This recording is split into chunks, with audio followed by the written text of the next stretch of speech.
I mean, he is trying his best to avoid these inconsistencies. Yes, sir, there she goes. Hello and welcome to episode 224 of section 138.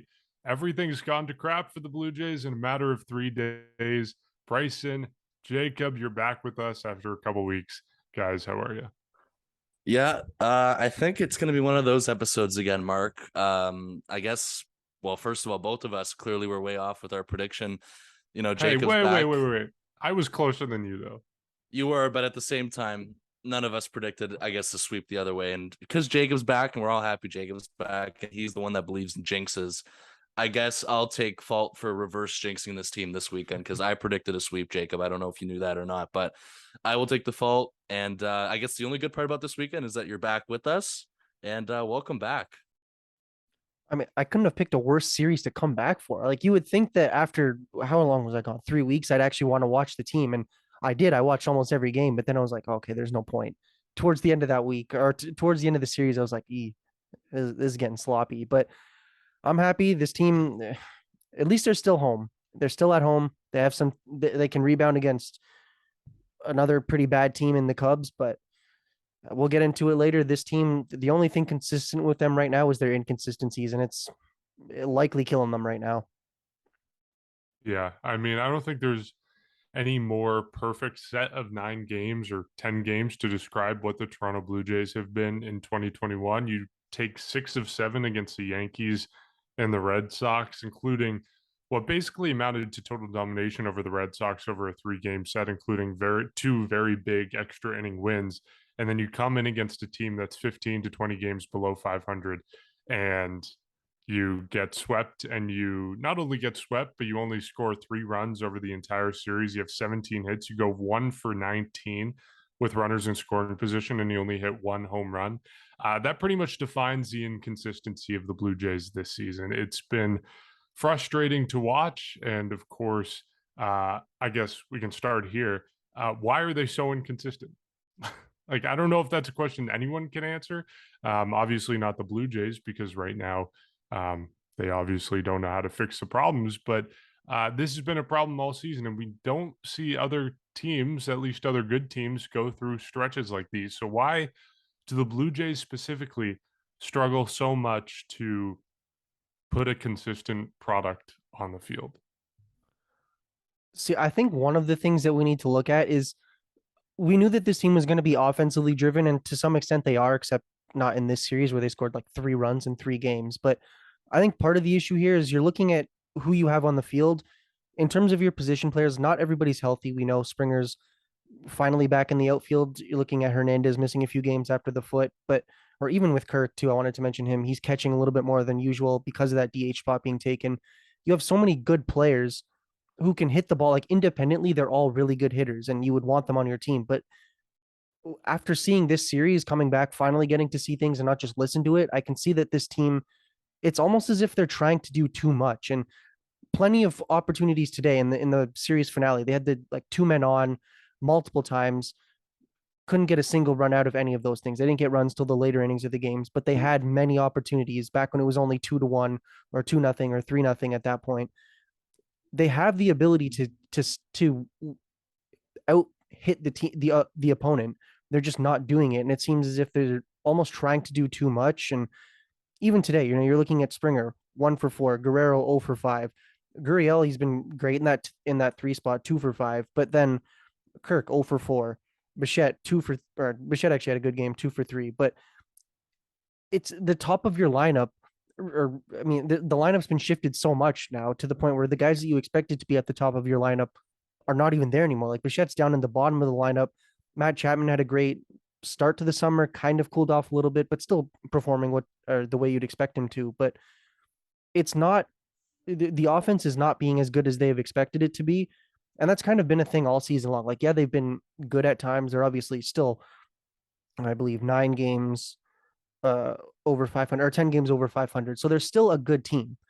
They're winning games, but whenever they're losing games, it's because of just this inconsistency in just maybe it's approach. They're saying, I need to be the guy. If it's not me in the 2 spot, it's nobody. But when you realize that you have so many good hitters, you can pass the baton. And I don't think that we're seeing that really with this team right now. And then even like the final score of this game was pretty ugly, although or of the last game being 8-3, but it was close for almost the entire game. And even Ross Stripling, only 3 innings or 3 earned runs over 6 innings pitched. That's not a bad start by any means. You take that, and even except for the first game in the series, it was still overall a good pitching performance. And then even on the road trip, the pitching has been a lot more solid, especially the rotation over the last 4 or 5 turns through the rotation. Bullpen sort of settled down. It's not costing them games. I don't think it's fair to say, but they're not scoring runs, I think, is what's really killing them. And in this series, like, you got swept, but you were shut out twice. You can't, and the first game's a little bit of you toss that one in the garbage. You try and forget about that, but still, they're not. It seems as if, like, you would think that you have all these independent good players that they can just hit the ball, string together hits, but they're not doing that. It's either home run or nothing. And unfortunately, they got almost nothing out of this entire series. And now you're going to, I mean, you're against another bad team in the Cubs. You have the ability to turn things around, but the Angels are not a good team either. And if you're not able to beat them, you're not able to beat bad pitching. I think the starter for today's game had like a 6-something ERA going into the start. Cy Young. Yeah, well, okay, fair enough. But like, if you're not able to do that, you're not able to string together enough hits to get a run or at least a couple runs, then I don't know what's really wrong with this team, or if anything else is wrong. I think that's the critical thing that's killing them. And like I said, they had many opportunities, not just one guy on base, multiple players on base, and they don't get anything out of it. It's impossible at this point to get a read on this team. And I think, I don't want to say it was this weekend that kind of sold me on that idea, because I feel like it's kind of been this way the entire year, but it just more and more as we see this, for me, it's impossible. And I think for all of us, it's impossible to just have a read on this team, because we've had the same conversations all year, and it's been the same cycle in terms of, I guess, a cold spell, heating up, a cold spell, repeat. Right when they get hot, and that's after a certain amount of games, for example, after this road trip or their previous road trip through New York and Boston, they heat up, but then there's a game where they just completely fall flat. And then it's like this for another couple games, and then they pick it up again. And then we're just at the same, we're just back to square one. And that's exactly where we are this past weekend. They had a great road trip, like I just mentioned. You have 3 days here where it doesn't go your way and it goes ugly. Like you were talking about it, Jacob. 20 games below 500. This is no excuse to get swept by the LA Angels. To score 3 runs in 3 games is completely inexcusable. That's the first thing. And the second thing is, it has been a constant thing this year where it just feels like sometimes they've been playing down to their opponent as well when they're playing teams like this. So as much as the schedule looks good, and of course it does on paper, it's just reasons for these cold spells, reasons for the inconsistencies. Still has, I guess, a little bit of, just, I guess, question in the back of my head about this. So, like, we know about the talent they have. We know what they're capable of. We saw it. We've recorded when they've had their hot spells. Literally, our last episode, we were recapping the road trip about what they were playing, about how they were playing. Coming into this weekend, we all, Mark, you and I felt so good about this weekend, and now we're back over here. So it's just, for me, there's just the little things, obviously, this weekend I thought as well were pretty much one of the deciding factors. If you want to start off on the Friday game, I understand that they came back from Boston really late. I believe they said on the broadcast they got back, it was around 4 o'clock in the morning, something like that, or it was maybe a little bit beforehand. I understand you're tired. I understand that's the case. That Friday game was inexcusable. I'm sorry. Even despite all the facts that I just mentioned, you saw it coming about the result of Friday in the first inning. You saw it coming right away in terms of just the little things. You hate to point out certain players, but I guess certain plays I'm going to point out, which is the Vladimir Guerrero Jr. bobble at first base where he leaps up and then he kind of just drops the ball in the motion. I don't know if he was just trying to be too energetic, because maybe they were just exhausted and he was trying to get just try to get going in any sort of way. There was the miscue when he stole second base because he beat the throw. He did, but he came off the bag. There was another miscue there. And from there, just the little things from there on out. Teoscar Hernandez is another one. And this is I guess something that He's been on my mind even throughout the last part of the road trip. I didn't want to mention it at our last episode, Mark, because I thought, like it was a really good road trip. You don't want to kind of pinpoint the negativity, but unfortunately, that's the way it goes when things aren't going well. For me, he's looked disinterested throughout the last part of that series in Boston and throughout this series alone. Another thing I understand is that he's been fouling a ball off his foot, but that Shohei Ohtani triple was almost inexcusable as well for him to kind of just let the ball drop off the fence in terms of just assuming the ball's going to go over the fence. Look what happens when he lets the ball drop like that. There's another play. Mitch White, unfortunately, was tagged with all the, I think it was 7 earned runs that he was tagged about. It was 7 earned runs. That start's not on him. I'm sorry. It's not. I understand that maybe he wasn't pitching a sharp either, but when you have little things going on behind you like that, when you're letting Shohei Ohtani triple on a fly ball that should have been easily caught before the wall, that's the stuff that's going to come back to bite you no matter who you're playing. And of course, Saturday game as well. You have the 1992 celebration. You figure maybe a little bit more energy. Of course, we were treated with a good pitcher's duel between Shohei Ohtani and Alek Manoah. And of course, as I understand as well, they put up 0 runs and it was Shohei Ohtani. But you just didn't see anything from them in terms of the offense. It was flat. And of course, the game today as well in game 3, more miscues. Teoscar Hernandez is another example. There was a play where he was running to second base on a play that Whit Merrifield hit up the middle. If Teoscar Hernandez was hustling right off the pretty much when Whit Merrifield hit the ball, he likely would have beaten that throw to the second base, and Whit Merrifield was going to beat the throw to first base. Another rally killer. Not exactly the reason for them losing today because of all the base runners they let on this weekend. Mark, you mentioned it right before Jacob started speaking about the runners in scoring position. They had so many stranded runners on base, double plays left, right, and center. Every time there was a runner on base this weekend, there was no confidence for me whatsoever. I think the first thing I thought of was, when's the double play coming? Who's going to hit into the double play? And that's exactly what we saw this weekend. And that has been the frustrating part of this season alone, is that there's times where we are this slow about the team, but then there's also times where we're all excited and we feel like this is finally the breakthrough that they're getting. We're stuck in a cycle, and it's going to be like this the rest of the way. There's only so many number of games that you can say, give them time before they get going. You get to a certain point in the season where that's just who you are. We might have been at this point a while ago. It was just, for us, it was hard to admit. For me, I think we're at this point right now. It is a season of inconsistency, and you have to hope to get hot at the right time. And it is enough in terms of, I guess, just the length of it. And this weekend alone, inexcusable. And you got to hope they bounce back this week against the Cubs. Well, You're really frustrated, eh? one thing I do also want to mention real quick. This team looks disinterested as a whole right now. Like you saw at the end of this game, or the entire game, the first play of the game, a ground ball to Bo Bichette. We know his defense it's about as shaky as the mind buster at Canada's Wonderland. But even towards the end of the game, you're seeing a play. I can't remember who was throwing it. It might have been Bichette, I think it was, threw the ball to Vladimir Guerrero Jr. at first base. It's in his glove, and then it just shakes out. And you even heard it. I'm sure everybody at the game and on the broadcast heard it. There were boos coming from the entire field. And I know I'm a fan of the other Toronto teams, and you hear boos for them a lot, but that's one of the first few times I've legitimately heard boos for this group, this era of Blue Jays. And there's going to be a lot of meetings, I think, coming in the next 24 hours or even the next 12 hours, I'm sure, or even already have happened, because unfortunately, I think the team now feels like, oh, Jesus, we just got swept by a terrible team and things are not looking good. Thing is, there are 36 games left after or going into the next game against the Cubs. You were just saying how they need time to, or when will they get that time to see, okay, this is what the team is. They figured it out, or let them figure it out. You don't have time to figure it out. That wild card race is tight.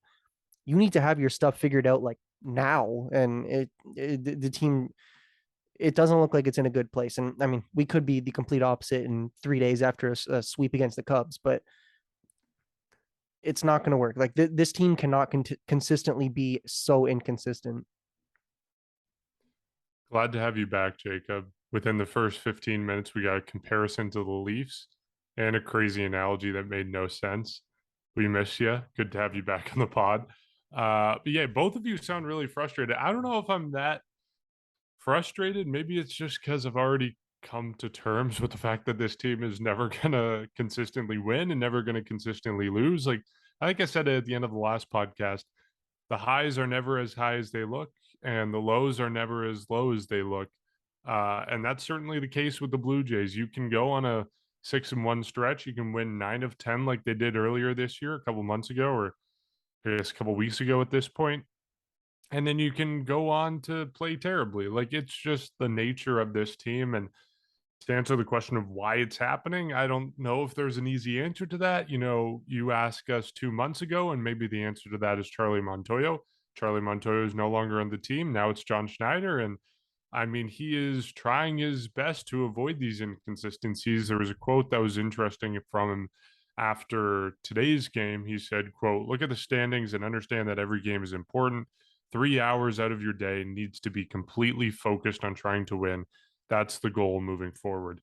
I think the fact that he's even saying something like that indicates to me, and we were talking a little bit about this before the podcast, but that there is some level of lack of energy going on behind the scenes, and whether it's just Teo, whether it's Bo, as you mentioned, Jacob, like that's what that quote tells me. And I hate to read into it that way because I don't know. I always assume that players on the field are giving it their all. Like especially with the guys that the Jays have. I even with Teo, like I really don't think he's phoning it in on purpose. I get watching it; it can be frustrating to see him, in the series at Boston, the ball skip under his glove in right field, and that almost cost the Blue Jays in the ninth inning. Or going back to the triple yesterday with Shohei Ohtani at the plate, like it can be incredibly frustrating to watch that, but I have to give him the benefit of the doubt that he's just dealing with something in his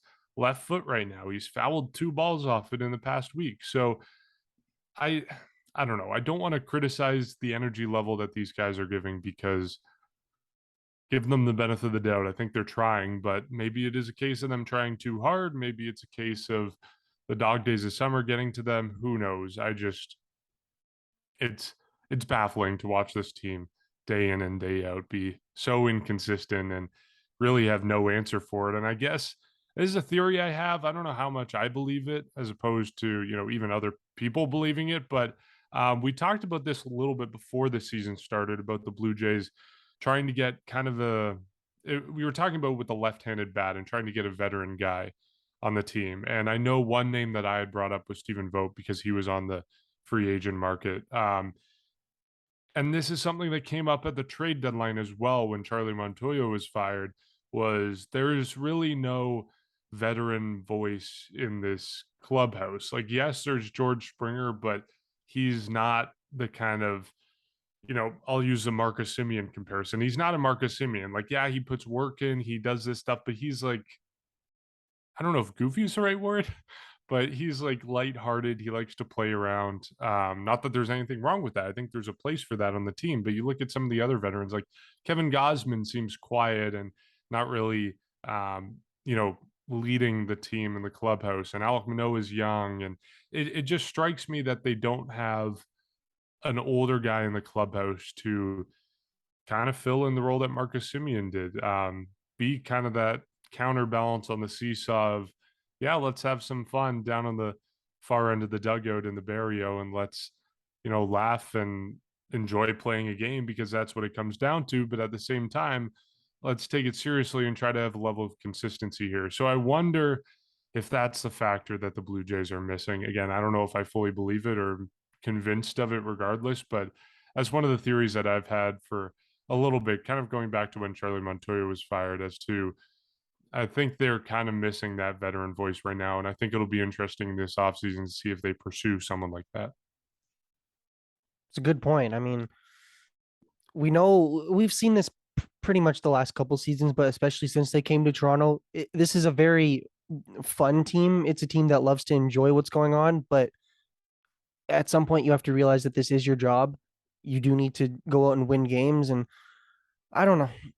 Part of me doesn't want to believe that they're not taking it seriously, but or at least that they don't have that one guy to kind of reel them back in if somebody notices that that's not the case. But I'm not sure. I feel like if anybody could do that, it would be John Schneider. And I know it's a little different, a manager versus a player. It's very different, but I don't know. He seems more of a stern type of guy, and like kind of I feel like he and Montoyo complemented each other. He was more of the stern guy, where Montoyo was more of the lighthearted manager. But I don't know. I think the fact that we're even having this conversation is it's just shows just how absolutely abysmal the season's been for the team. And right now, like I think last season was. See, here's the thing. Like we can call the players young and say that, oh, well, they haven't had a full season, or a lot of these guys haven't done this and they haven't had full postseason runs, but they did this last year. They know what to expect. They know how to win.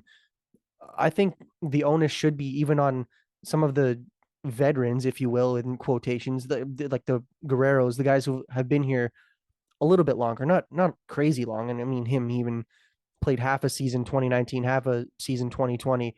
He hasn't been here a lot, but I think at some point, even the younger players need to understand that, yeah, we need to kind of step things up here. We can't always be joking around. We can't always, and I hate to say this, but you can't always be having fun. You do also need to be serious. And I don't know, maybe what they need is just to, I think, I don't know if they've had this in a while, but one of those players only meetings or something like that, where no media, no anything. It's just the players sitting there talking. And I don't know. It's the fact that none of us truly have the answer is it's showing the team's not really meeting the expectations. But let's just hope that these conversations that are being expectedly held over the next little while up until tomorrow's game are enough, because you're kind of running out of time. And I mentioned this earlier, only 36 games left. You do not have the time to figure things out and say, okay, well, we need to see how this series goes, or just get on the road or get home and whatever. Like, no, you need to win games right now. Yankees are kind of in that little pickle as well. They're not winning, the lead in the divisions, I think like half of what it used to be, but you're easily going to lose that wild card, or worst case, lose the home field advantage in the wild card if you don't turn things around. And I'm hoping that maybe somebody's able to step up and say, yeah, I know I'm not the oldest guy in the clubhouse, but we need to turn the ship around. I just want to clarify. I'm not saying like the Blue Jays need to stop having fun. I love how much fun they have on the field and in the dugout and the clubhouse. I don't want that limited at all. I'm just saying like I think they might be missing that counterbalance that was Marcus Semien. No, yeah, that makes a lot of sense. And you see the other half of it too when things aren't going well, like this weekend. You saw tons of frustrations from Vladimir Guerrero Jr. I think he was the one who definitely showed a lot of frustration, and you just see both sides of it. And Mark, it is a good point that you make, because I don't think we really talk about that enough in terms of the loss of somebody like Marcus Semien. Like, as much as we acknowledge that he obviously moved on, nobody, like, I just feel like it hasn't been something that we've talked about enough in terms of perhaps maybe, they miss him more than we think behind the scenes. Bo Bichette could be a prime example. We understand that they were really close, obviously, and played beside each other all year. And you look at a guy like Bo Bichette, who has been up and down pretty much like the team with his offense. His defense has been pretty much up and down as well. He's making a lot of errors this year. The last time I checked, I believe he was second in the league, only behind Javier Baez, who had even more errors than him, which shouldn't surprise anybody. But Bo Bichette's another guy who's been struggling. I know one of our Patreon supporters, E-Rock, sent us a question. And I know, Mark, you went back and forth with him a bit. And he was asking also, and this has been a question that a lot of people have asked. We've also had a conversation about this on the podcast. I think we had it last year at some point about, can he really play shortstop long term? And, a lot of us have kind of stuck to it, saying he can. He's improved as much as he still makes miscues here and there, but there's still doubt from a lot of people about that. And I'm sure he's the one that's definitely misses somebody like Semien a lot, but it just shows the ups and downs that this team overall has had, and a guy like Bo Bichette, who hasn't been playing well this year compared to what we've seen last year. So he's one out of many other people. It's an interesting quote that John Schneider did make, though, about that. And you do wonder, because I mentioned it.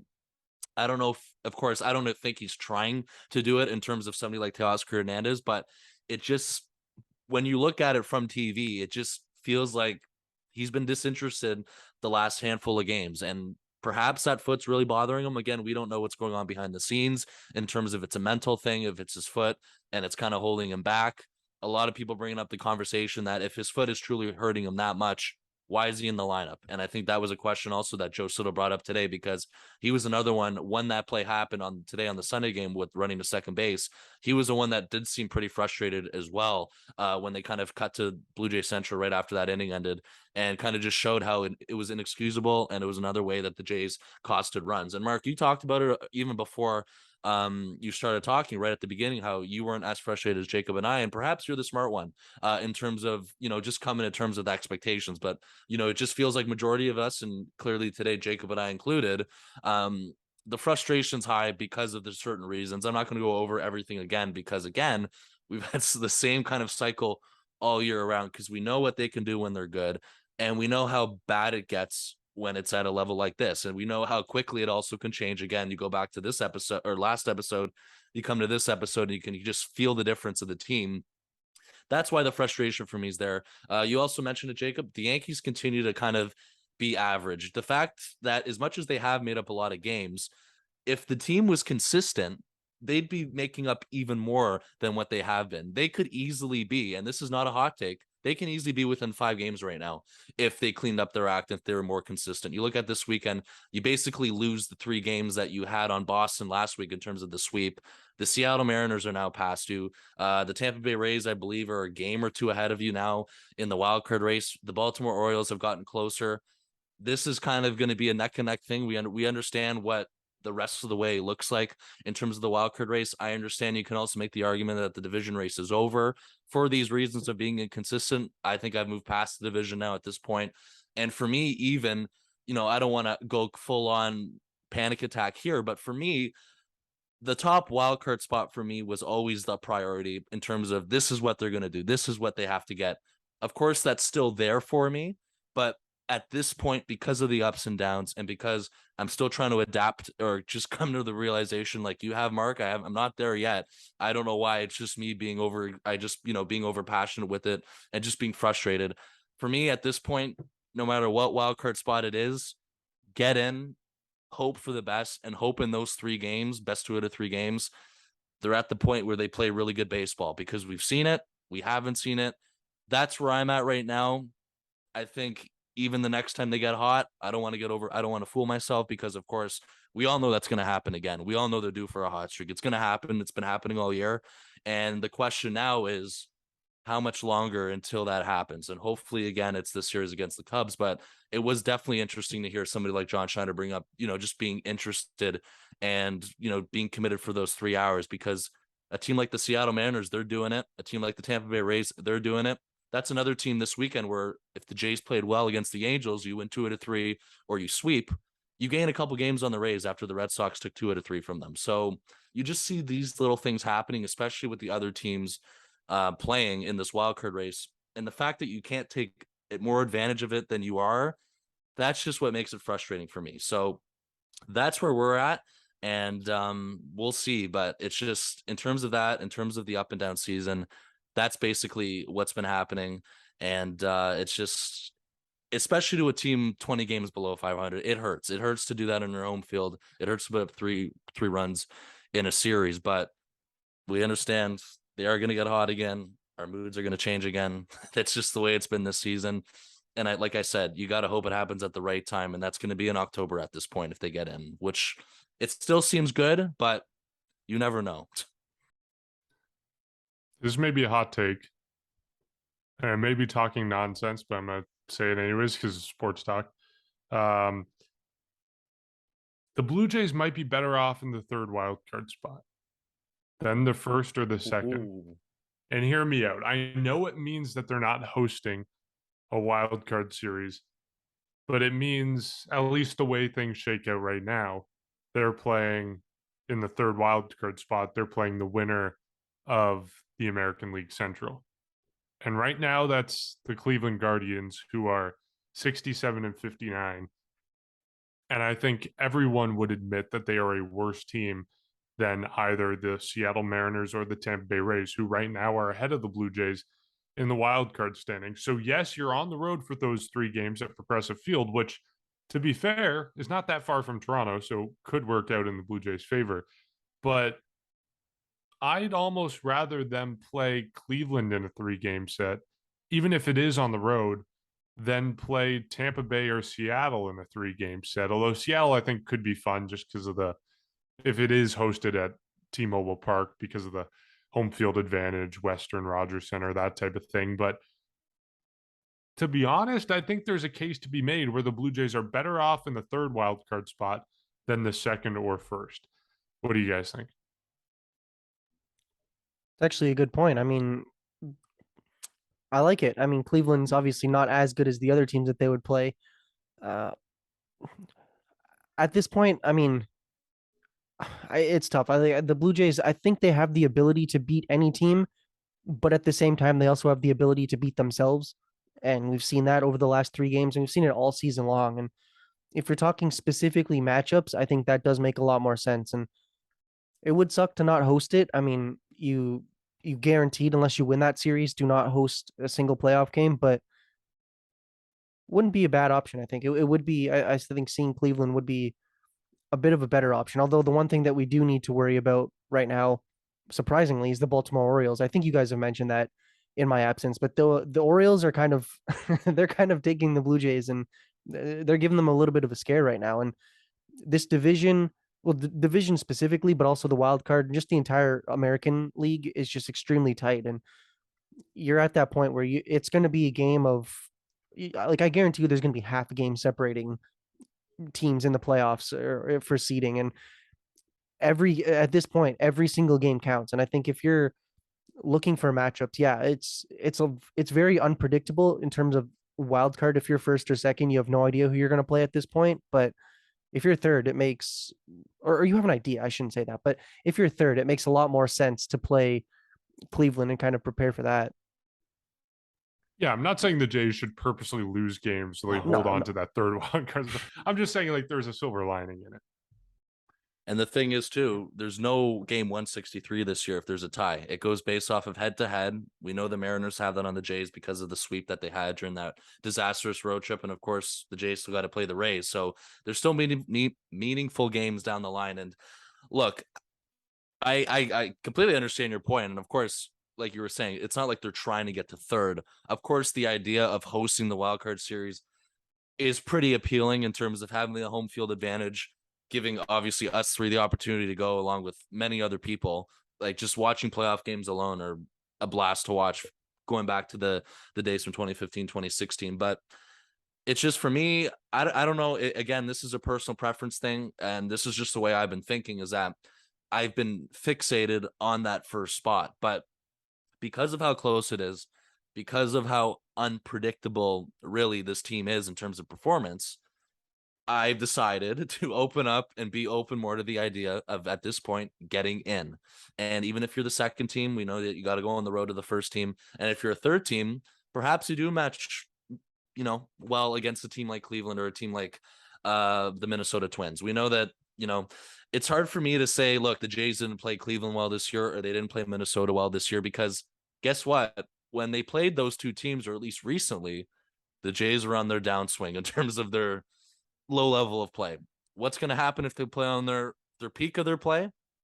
You got to give them a chance. When this team's playing at the peak of their level, they can beat any team, and that's the thing that adds on to the frustration. So even if you want to look at the season matchup in terms of how they did against the Twins, how they did against the Guardians, you have to realize that when this team is playing bad, they lose to anybody. And you saw it with the LA Angels.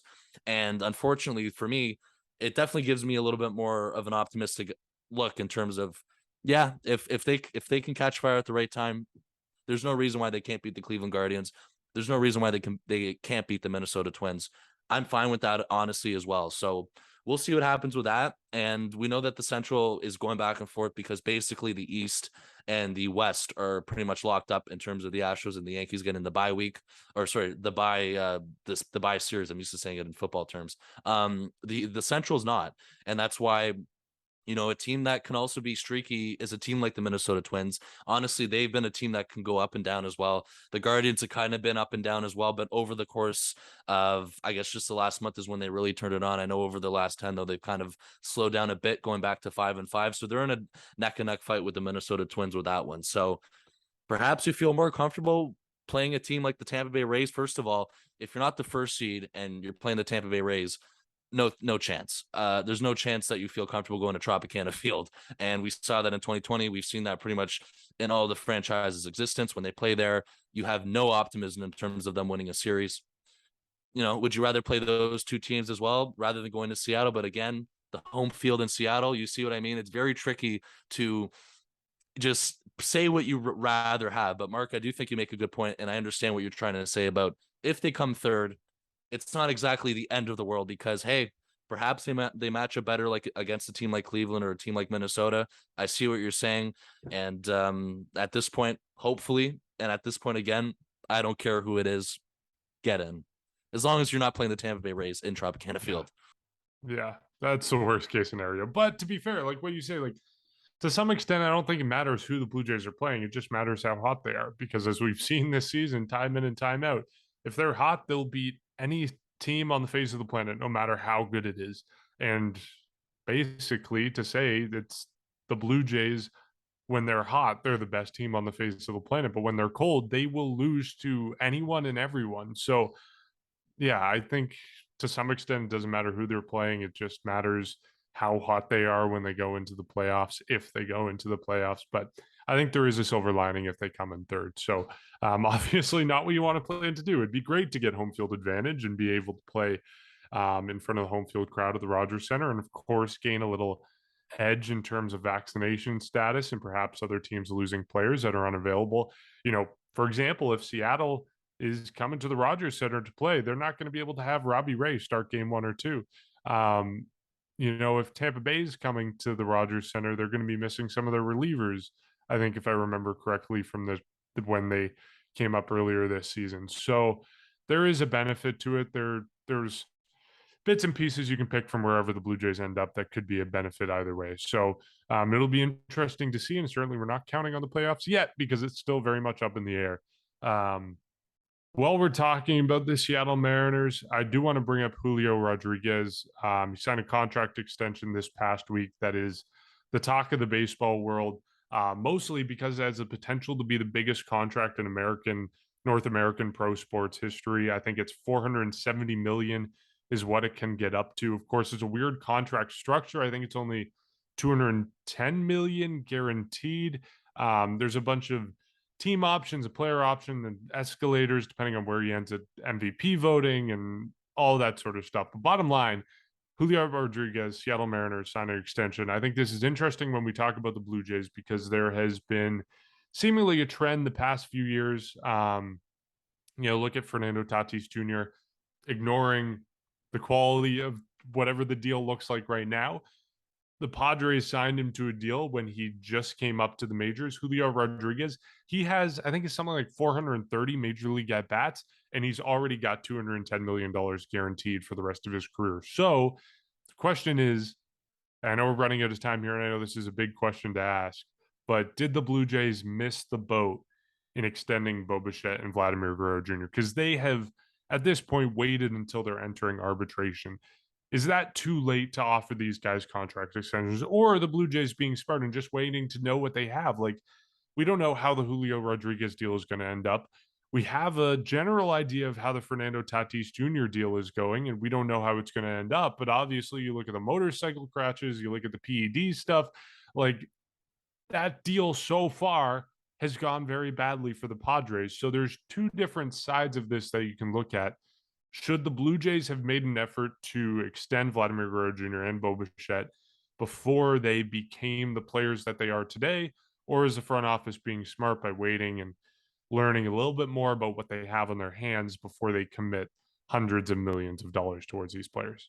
And again, we don't have much time. This is a big question, but Yeah, I'll try to keep this quick. I actually think it's a good idea what they're doing right now. Just hold on, just wait. I would rather sign one or both of them to like a 7 or 8 year deal in a year or two than a 14-year deal 3 or 4 years ago. I think it's a little too early, I think. And it's solely from you run into the situation of, say you tried to extend him after last season, you're easily paying him, I don't know, 35, 40 plus million a season.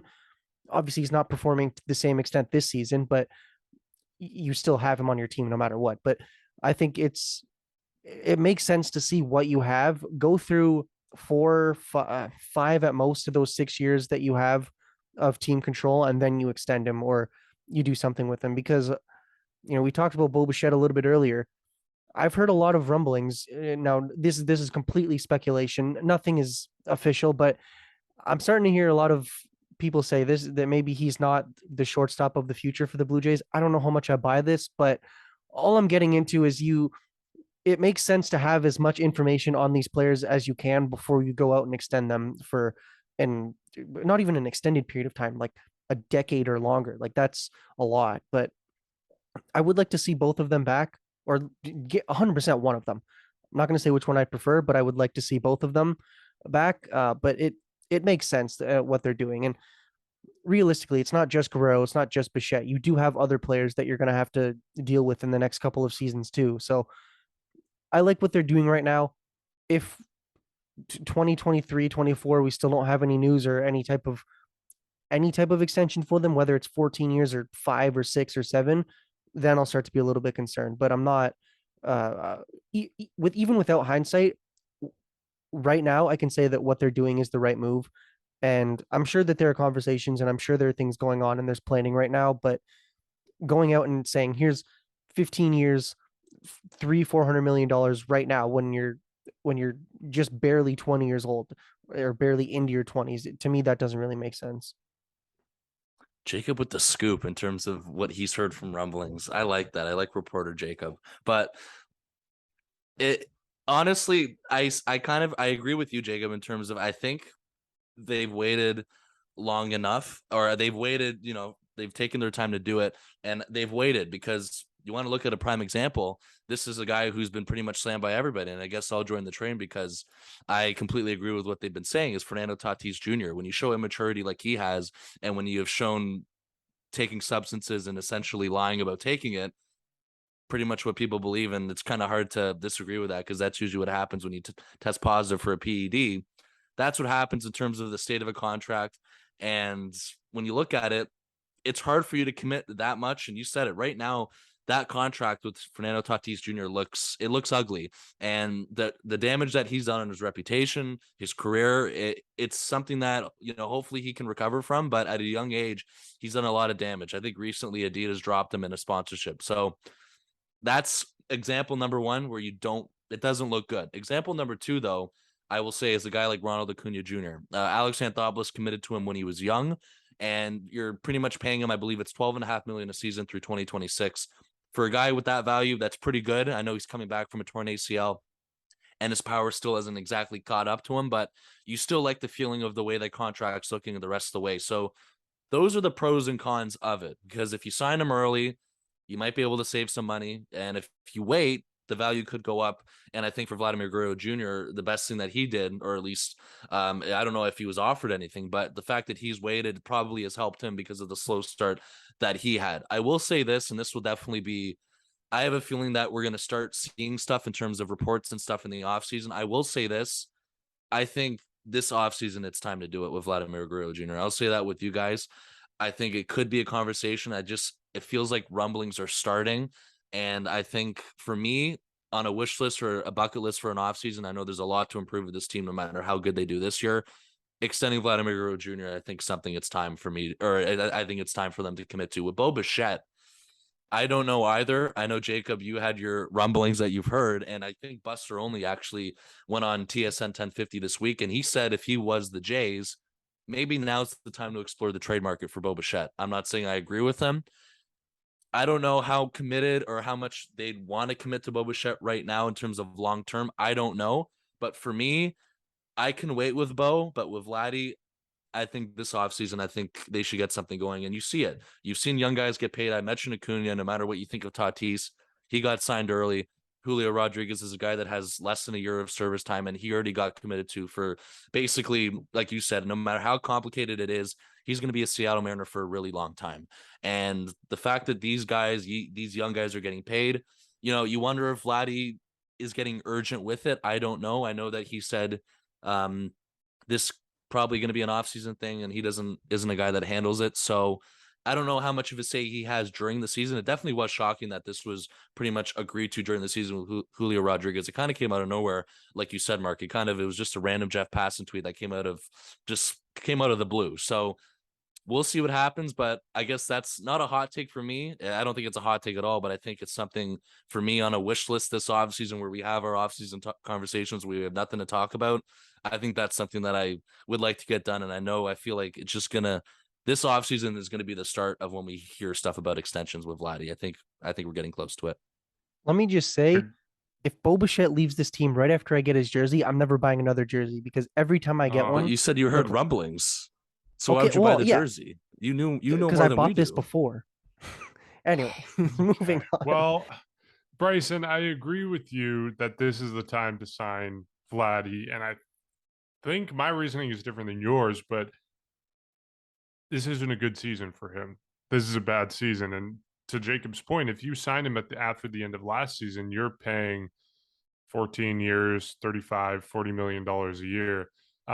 Versus this season, I think we all understand that this is not what Vladdy is. Vladdy is going to be a lot better than this over the course of his career. We saw it last year, and if you pay him this offseason and give him a long-term extension, you might get a little bit of a discount just because of his most recent performance. So I think for that reason, it's time to sign Vladdy, just because we all know or think we know he's going to be a lot better than he is right now. You hopefully can get a little bit of a hometown discount. Now it runs the other way. Vladdy might not want to sign after this season because it's not as great a season. He knows the team that signs him to an extension is going to get a little bit of a discount. So it runs both ways. With Bo Bichette, I don't think it's time to extend him because, to what we were just talking about, you don't know what he is. Maybe he is the Bo Bichette where he hits 300 in a season and has consistent defense and is that kind of magnetic personality that can carry a franchise. Or maybe it's what we saw this year where he's pretty average. Or maybe it's what we saw in 2020 where when he's on the field, he's great, but he misses half the season with injury. So I don't think the Blue Jays know what he is yet. So I think it's too early to talk about extending him. But with Vladdy, I think this offseason is as good a time as ever to do it if you are going to do it as a franchise, because obviously it's a big decision and maybe the Blue Jays don't want to become that big market team that commits all that money to one player. So maybe that's not the approach they take moving forward. But if they are going to do that this offseason, the time to do it. Okay, one more thing to mention before we wrap it up. The Blue Jays with the 1992 reunion. Quite the day at the ballpark. Obviously, the game didn't go as the Blue Jays planned, but you got the reunion on the field. You've got George Springer making his return to center field. You have Alek Manoah and Shohei Ohtani in the matchup of the century on the mound and on the plate for Shohei Ohtani. Incredible game. Didn't go the Blue Jays' way. The reunion was awesome. Want to see more stuff like that with the Blue Jays. I think just visiting ballparks around Major League Baseball, the way teams celebrate their history is very cool. And I think the Blue Jays should do more of that. And they should create a statue ASAP of Joe Carter's walk-off home run, 1993, and Jose Bautista's bat flip home run. Those are the only two things I want from this management. Win a World Series or not, I want a statue of Joe Carter and Jose Bautista. But yes, love to see the organization celebrating their past, and it was an awesome half hour to enjoy before the game and reminisce about good times in the Blue Jays history. And of course, watching those games on Sportsnet. None of us were around to watch those games live, but watching the replays was a lot of fun on Sportsnet. So we'll wrap it up there on the one positive that we have from this series. 3 games against the Chicago Cubs. We've talked about it a little bit. The matchup to watch is going to be Stroman versus Gausman. Series predictions from you guys. Okay, so I've missed quite a few series predictions. I don't know. I might be a little rusty. Normally my predictions are not far off, but they're pretty wrong usually. Well, who predicted the sweep in the last one? Anyways, I told you. Anyway, you got Barrios, Gausman, Mitch White.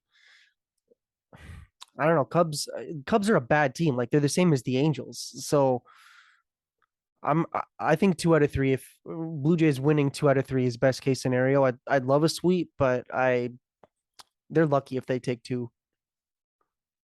So the Cubs have Javier Assad, I hope I pronounced that right, pitching tomorrow. Never heard of him, which means he's likely going to be Cy Young tomorrow because of basically the way the Jays offense likes to do that to people you've never heard of. However, I know they've been playing bad. Can they be this bad for another 3 games? There's no chance. I feel like they're going to get back on the hot streak at some point this series. Tuesday game, I'm happy that I'm going to be in attendance to watch Marcus Stroman and Kevin Gausman. That's going to be really good. Wednesday, you said, yeah, Mitch White. The Cubs don't even have a listed starter. Jacob, I know I said I think this is a good one for me. I'm going to take 2 out of 3 as well. You got to get back. You have to get going at some point. And first of all, on Monday, I didn't even mention it. You got Jose Barrios. You like what you've been seeing from him lately as well. It feels like he's turned it around. We know that usually he pitches well at home. I'm very confident with Barrios, Gausman back-to-back Monday, Tuesday. 2 out of 3. I agree with you. And it will be fun to see Mark's favorite pitcher, Marcus Stroman, back in the ballpark on Tuesday. Never say that again, please. I'll go 1 of 3. Wow. When the Blue Jays suck, they suck. And it's usually not just one series. Usually it's a couple series in a row where things go bad for Toronto. So 1 of 3. I hope that one win is the Gausman Stroman start because I cannot bear to see Stroman win a game against his former team. I hope he gets booed. I never hope any player. Okay, I hope some players get booed, and Marcus Stroman is one of them. Yeah, I'm not a fan. But we'll wrap it up there. Thanks to everyone who listened. As always, you can support our podcast by going to patreon.com/section138pod. You can follow us on social media at section138pod. That's on Instagram, Twitter, and TikTok. You can give us a rating and review wherever you listen to podcasts. And with that, 3 games against the Cubs. We'll catch you next time.